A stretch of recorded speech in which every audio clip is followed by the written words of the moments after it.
to Chocolate Milk and Wrestling Podcast. I said wrestling twice. That's fine. I was going to say wrestling It podcast. reinforces your point. But yeah, in case you needed more background into what we're talking about, it's wrestling. It's wrestling. Exactly. So, we haven't been on here for a little bit. It's been almost 2 weeks. Maybe about 2 weeks. Not much has happened. We had one of the worst Raws ever. With the last show being like there was nothing to cover, and then like the Raw after that and the SmackDown after that being like the worst ever. It's just like I'm not even going to dignify that with a response. That's how I feel. Accurate. That's how I felt that went. Accurate. So, this one, we got a little bit of a recap of Raw and SmackDown. Very little recap. Mostly, this is the preview into Money in the Bank this Sunday, when I honestly didn't even know what matches were going on until I'm pulling up the match card right here. Yeah. Wait, did you know this was a thing? I did. I didn't know that was that. Okay, so we got internet steel pulled cage, up here. yeah. I did not know that Miz and Shane are wrestling in a cage match. That's news to me. So let's start before we get to our predictions for Money in the Bank. Let's go over this week. Let's just go right into it. Firefly Funhouse. What did you think? The best part of the show. The Well, only part of the show worth rewatching, mind you. I feel like I knew he would have some sort of dark character that he was going to bring out into it. For me personally, I have a fear of clowns, so it went too dark for me. So if he comes out to that mask every week, I'm done. I've lost it. So what? I thought it was so good. I was like, "This, I'm so excited," and then he brought the clown, and I'm like, "Okay." Here's what I think I'd like to see happen with this. When it comes to putting this on live TV, I don't think you completely get rid of the Mr. Rogers gimmick he's got going on. So I think he comes out with that. Maybe even that's his theme song, the "Where's Your," whatever it is, that stupid song. It's a great song, actually. But so he comes out in his sweater and whatnot, or some kind of gear. And then maybe in the match towards the end, lights go out and he takes his hair out of that bun-looking thing. It drops. He puts the mask on. Boom. He's this dark gimmick when the lights come back on. Because I think that they still try to reinforce him as an Undertaker-esque personality. And then maybe lights go back off and he's back in. I don't know. Somehow they do something like that. It's going to be interesting to see how this plans out when he actually gets on TV. I'm just curious to see how they're going to book his, actual... is it going to be one of those where they hype up, okay, he's going to be here next week, or he's going to interfere in a match, or he's going to, actually just show up randomly and have a match, because they're good at doing that, too. Show up and have one of those little Firefly Funhouse segments in the ring. Who knows? I mean... I'm curious. I think that is going to make or break this character. How he debuts. And who he debuts against is huge because he's over right now, but he's also trying to be he needs to be a babyface terror guy. He needs to be this dark good guy. You know what I mean? Not good. He's so dark that you can't not. You know what I mean? So if you put him up against I don't even know, Finn Balor or what's his name? I think Kofi, that's probably not going to go well for him. I think that, if you were to, look at, how The Undertaker kind of turned into a face when he was doing that whole dark gimmick, if they're going to pull off this Undertaker 2.0, they kind of just had him randomly turn on, one of the top heels in the company. And so it was and then it was just we hate this guy so much that we're going to love you so much because you went against this top heel. But the thing is, I don't know who that top heel right now is. I almost see them inserting him into, given the fines and everything going with Lars Sullivan, put Lars out there to cause mayhem, and then boom, in comes Clown Wyatt. No. Honestly, but here you go. Let's be work. realistic. It's WWE. He's probably going to come out as part of the Congo line of No Way Jose, and then all of a sudden he goes under the ring, comes back out, and it's a clown. Or he comes out as the clown on the Congo line and nobody realizes it. Yeah. That'd be interesting. So I'm curious where they go with it. I don't know. His first opponent's going to be really important. Honestly, I think Sami Zayn would be a good one. I think Sami Zayn, like, I saw on SmackDown that they put him back with Kevin Owens, so I'm curious if they keep that. I actually, like, good segue, speaking of Sami Zayn, I actually love the fact that he took Braun Strowman's place in Money in the Bank. It makes it a lot more It makes it a lot more fun to watch, I think, and now I'm actually seeing him as the possible victor in that match. Like, I can see him winning that match. So let's get into that. We'll go with that in just a little bit. Let's go straight into Money in the Bank here. Going down the match card, we got the pre-show, the kickoff show. Jack Crosby, Brian Campbell, Adam Silverstone. I'll be honest with you, I don't know any of those three individuals. That's actually the announcers there, pal. Okay, I was going to say, who is that? My bad. Cruiserweight Championship, I'm reading the line below. I think that's the announcers, or maybe, I don't know who these guys are. Yeah, it's people that are making their predictions. Okay. Well, shout out to you guys. Hey, cool. good Maybe job. you'll listen to our podcast. Keep up the good work. All right, Tony Nese. I know who that guy is, and Arya Davari. Don't really care in this one. That's the problem with the Cruiserweights right now. Nobody cares. Don't care. Tony Nese, just because I think he just won it. Yeah, he's gonna keep it. Sure. Kickoff show. Daniel Bryan. Now realize this is a guy that basically main evented WrestleMania. And I say basically because he was at the 4-hour mark. His match in Kofi had the crowd the loudest reaction all night, and then the crowd was dead after. They were basically the main event. They were the match everyone talked about at WrestleMania, and he is on the kickoff show for Money in the Bank with Rowan versus the Usos. This could be a really good match. I think Bryan and Rowan definitely pick up this win here. Just because the Usos are on Raw, and if they're going to keep to any sort of semblance of their shake-up, they're going to... Well, there's the wild card rule. Yeah, but, no. That brand new thing, they just want it. They're going to keep it for a while. They're going to have a belt on Bryan, as he's probably one of their top heels right now. The thing about... And to make a hemp belt, too. I like it. A double hemp belt for tag team. But the thing, I think the reason that he's on the kickoff is probably because of his injury. They probably don't want, if he's going to have another injury in his first match back, they're probably going to want it to be not mainstream, not as mainstream. As while the kickoff is, kind of mainstream, I think it's probably a good spot for him just because of his injury, and it's his first match back, and it's... This says it's a non-title match. Is it non-title? It says non-title. Huh. Oh. Then I really don't know why... If it's non-title, I'm saying... They're even having the match. Usos probably take it, because... I'm still sticking with Bryan. They're going to build up their champions. I'm still sticking with Bryan and Rowan. Yeah, I don't know. That seems like safe bet. I honestly don't even care. Samoa Joe and Rey Mysterio. Does Dominic get involved? Absolutely. Yeah, Dominic's get involved. Does Dominic get destroyed? I think Mysterio wins this. And the reason I think is because Samoa Joe's going to be too, worried about, It's kind of like the AJ Styles thing, where he was too worried about the family at ringside, and Mysterio's just gonna go ape shit, and he's just gonna beat him up with a chair. But I think Mysterio's gonna win. Probably one of the only titles. I think because they also said it's one of the only titles he hasn't won. I think he's gonna win, and then I think Samoa Joe's just gonna completely destroy them both after the match. I'd like to see that just be demolish, handcuff Dominic or Ray, one of them to the rope, and just decimate the other one. I see that after the match. But I think they're going to be careful here because they already got they got some big stuff going on here with the cage match, 2 ladder matches, so I think they're going to be little on it. I don't think it's going to go very long, but who knows. I think Ray takes it. I don't think the U.S. title is getting terribly lifted with Joe like they thought. Joe's too big of a heel to not have him doing more.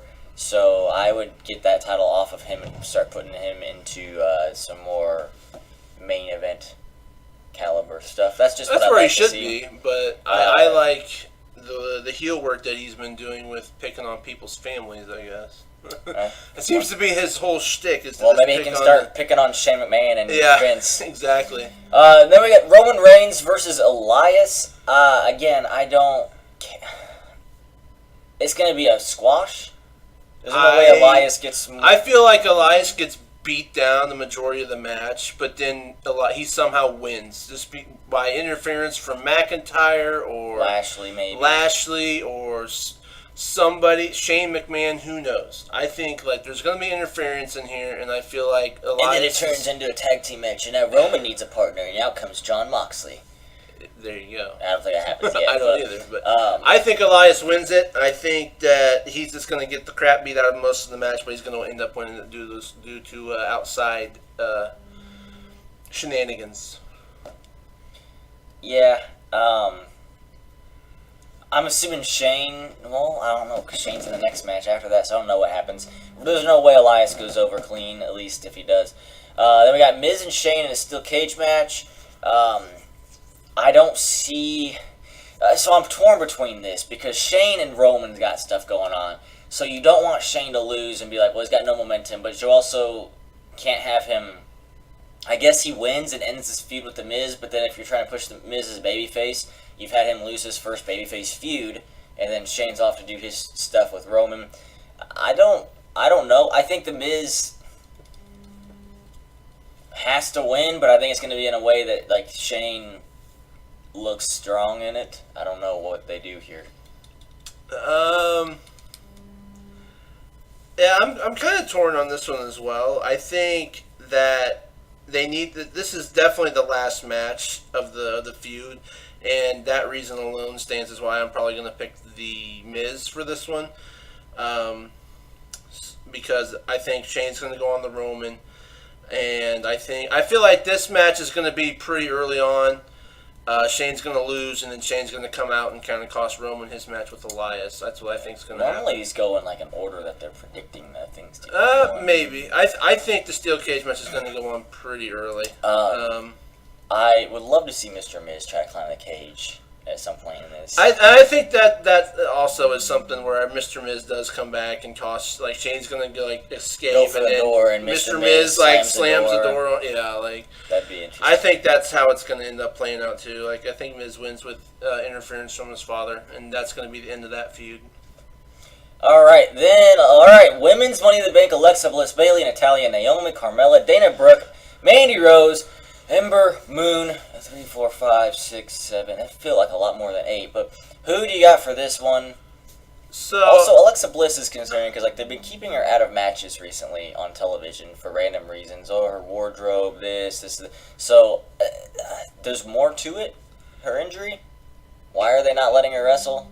Yeah, I don't think there's no way she takes this. How long before Dana Brooke gets like taken out and someone takes her place like Sasha Banks? I think Sasha's too much hot water. I think Dana's actually doing surprisingly well. I could see them just saying we need somebody other than Charlotte and Becky. So Bayley would be a good one. I'd like to see Bayley. I think it's going to be Bayley or Dana Brooke. I really do. And I think wild card would be Ember Moon. I think people like that's what I think a lot of people would like to see, but I don't think there's a whole lot of hope in it. Because I'm looking at the men's Royal Rumble, men's Money in the Bank, whatever pay-per-view we're in, and you're not even in the match. My bad. Yeah, R-Truth comes out, my bad, throws someone over the top rope and points to a sign that's no longer in existence over the rafters. Yeah, I think the ending of this depends on. I think we figure out who wins more or less the men's based off who wins the women's. If they go with a safe bet of an established star already, I think that they go more wild card with the men, and if they go wild card with the women, I think they go more established with the men. So I don't know. I kind of, my guts tell me for some reason Dana Brooke might have this. But like I said, I can see any of these. I think anyone but Natalya, honestly. I don't see Natalya winning this. I really don't even see her getting much past the third rung of the ladder, to be honest with you. But I don't know. That's a fair point. I don't know what's going to happen. I'm actually kind of excited for this one because it's going to be hard telling. I think Ember Moon's going to be. That's been kind of my dark horse pick the whole time. I think I'm going to stick with it. Like this, I think they're going to want, if they're going to want to make, like you said, anyone outside of Charlotte and Becky, those are only two. And, they've already been having Bayley kind of in there doing some matches and stuff with them. I feel that you're going to need somebody else if you're going to want to build up this women's division. And I think, like, you could definitely, out of all 8, I feel like she's the best choice. I feel like this definitely has to come off of SmackDown, because I feel like Becky's losing one of her belts, and I'm pretty sure it's going to be the SmackDown one. Yeah, they're going to keep on Raw with Rollins, probably. Yeah, exactly. My official pick for this is Bayley. With the just realization all of a sudden that they do not want to, especially with AEW announcing that TV deal, they don't want to lose anyone else. They've already peeved off Bayley and Sasha with the tag titles. I think this is the reconcile that. I think a good storytelling in this is putting Ember Moon or Natalya up at the top and letting Bayley do something pretty cheap to knock them down and begin kind of a heel run of Bayley. That's what I think will happen, though. Then we got men's Money in the Bank. Finn Balor, Sami Zayn, Baron Corbin, Drew McIntyre, Ricochet, Randy Orton, and Andrade, and Ali. I forgot Ali's in it. Yeah, Ali. Yeah. Here's... Man, I got 3 sides of me. I've got the safe bet, the WWE history. I got there's just so many options. So part of me, safe bet is, and might be out there, I think Andrade is the safe bet in this match. I think Andrade is also, people are like, well, he's the wild card. But you look at, he's known, he gives consistent, great performances. He's a heel. He's got his partner out. He's got Zelina out there.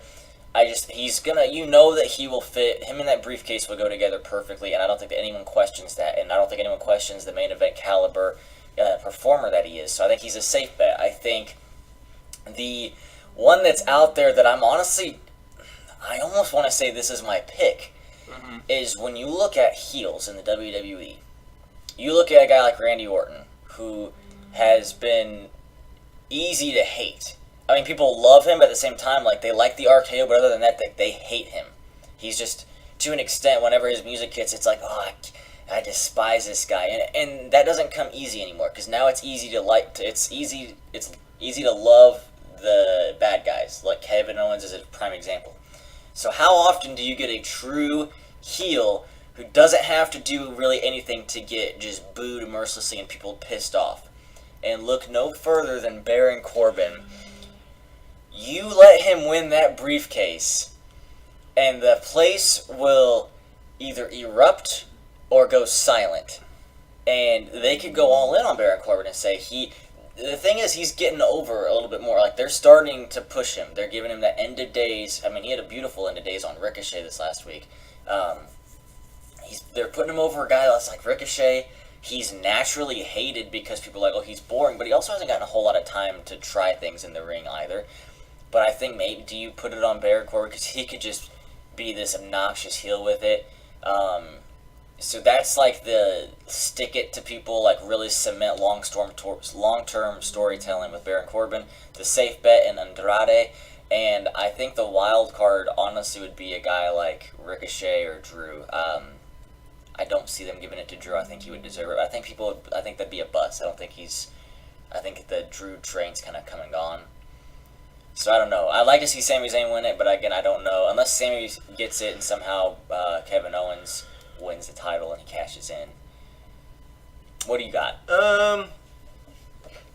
So I definitely feel this is going to be a heel coming out of this that's winning, and I definitely feel it's going to come from Raw, just because the women's. I think the SmackDown women's they're gonna win that one. So you basically have Zayn, you have Corbin, you have McIntyre, and that's it. The 3 heels, 3 of the 4 are the heels. I want to say, and all 3 of them are good choices. I think McIntyre would be a decent choice. If you're ever going to push him, now would be the time. Baron Corbin is just getting to that point where people just do not want to see him on television, and but it's why they tune in to see him get the ever-loving crap beat out of him. So it's kind of like that John Cena effect of years ago, where people would love him, and people would hate him. But the thing about Baron Corbin is everyone hates him because they're just tired of seeing him. Yeah. So he just gets booed, and naturally. Sami Zayn, I think, is definitely my, I want to say Sami Zayn. I want to say adding him is this immediately puts him at the forefront of it. The only thing that stops me from picking him is Braun Strowman.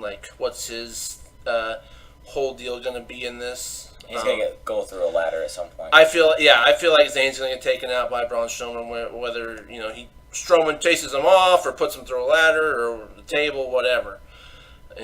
Beats him with a big bass guitar or whatever. So I think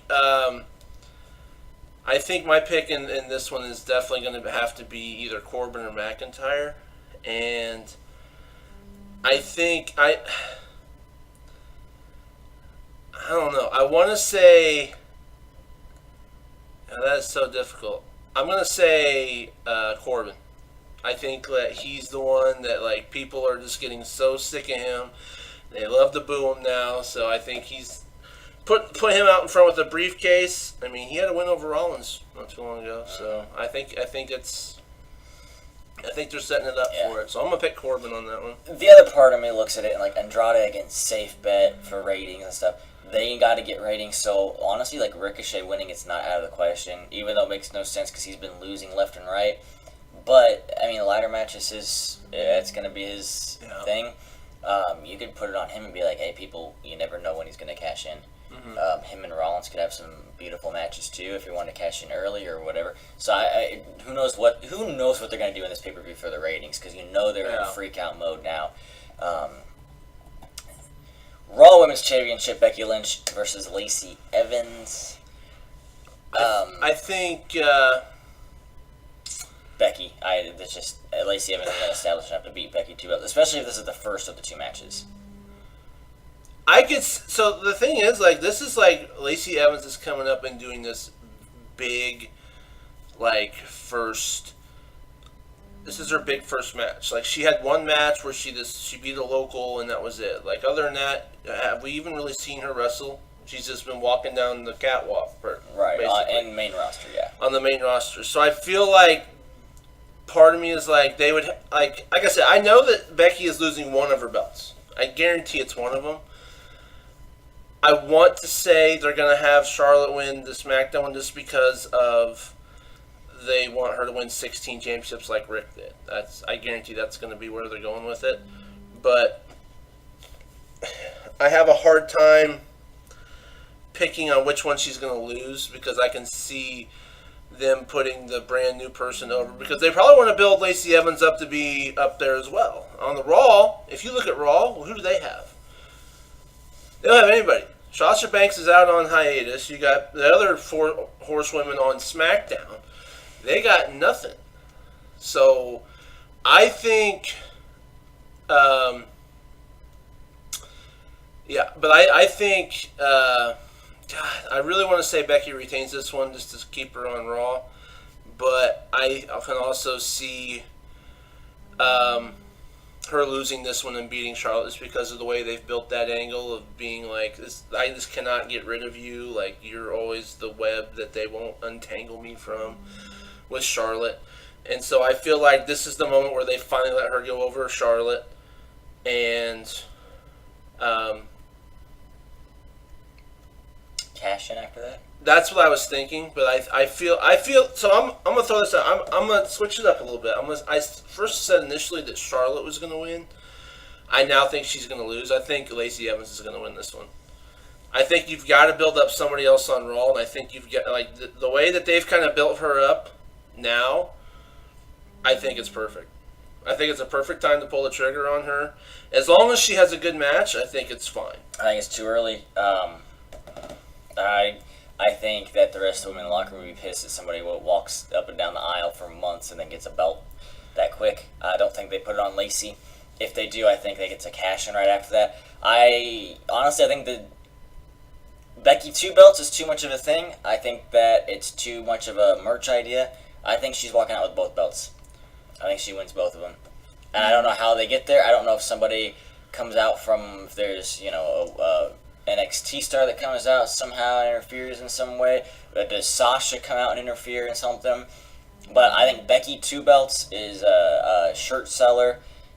She's, I mean, as far as like the Raw or SmackDown with the wild card rule, that hasn't even kept in place. I mean, they said 3, and then they moved to 4, and then back to 3, and then it's 5 and 6 people have been on.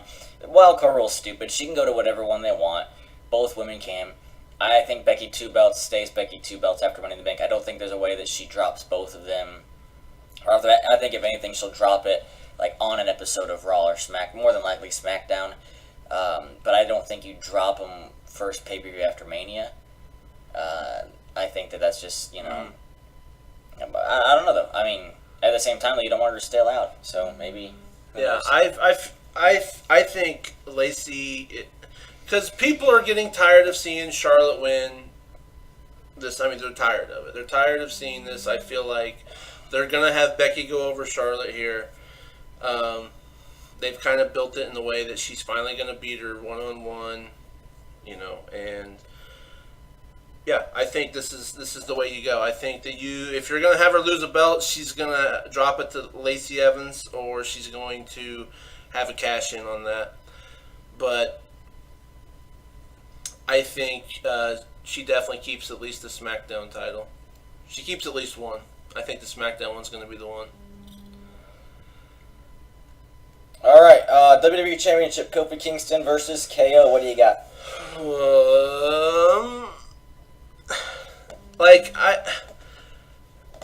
I would have said Kofi immediately had they not had him do 2 straight defenses in 1 week. Uh-huh.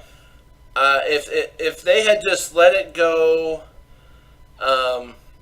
with Big E being out now, like you're losing kind of that New Day luster, and I feel like this is either a point where Xavier Woods turns on him, or this is a point where it's I don't know. I feel like this is the moment. If you're gonna break up the New Day, this is it. Of course, I said that before, and they didn't do it, but I don't think they break them up. I think with Big E out and the lack of tag teams, like genuine tag teams going on, they need the New Day now more than ever. So I do think Kevin Owens is winning this, and Kofi and Xavier are going to go back into being New Day, working on tag stuff with and you can storyline that too. You can put them back together as a tag team and start wrestling Rowan and Bryan for the tag titles now. So you can get your Kofi and Daniel feud going on. Kevin Owens can win the title. If Sami Zayn has the briefcase, you got all kinds of stuff up and coming on this that's going to be exciting. So I think Kevin Owens wins it. I think it's time to put you got to have that guy doing something big, Kevin Owens, because he's good on the microphone. He's good in the ring. I think him and Kofi can have I'm not sure how good of a match it's going to be. Because I do think Daniel Bryan helps in Kofi's slip-ups, and I don't know if Kofi's going to be on, or I don't know if KO's on. I mean, he's a great performer, don't get me wrong, but I think that it's going to be tougher to capitalize on, to really not exploit them as much. So I don't know how good of a match this is going to be, honestly. I think it could be. It's one of those. I think it's going to be an amazing match that really exceeds my expectations, or it's going to flop. Right. So, but yeah, so we both got KO coming out on top. Yeah, for sure. Rollins and Styles. Is there any way that Rollins retains or doesn't retain? I mean, he does retain. Yes, absolutely. I think that if I would love to see this match on the Indies, not with your WWE storyline booking, and because I know that this match is not going to have a clean finish. I feel like it's going to be a cash in from Baron Corbin, or Corbin's going to come out and cause something, or McIntyre is. I could see where possibly they do have a clean ending with Rollins winning, and then having Corbin and his whole mid-card of terror, him, Lashley, and McIntyre coming out, beating the crap out of them, and then trying to do a cash-in, and then Styles chases him off, and then you got, the whole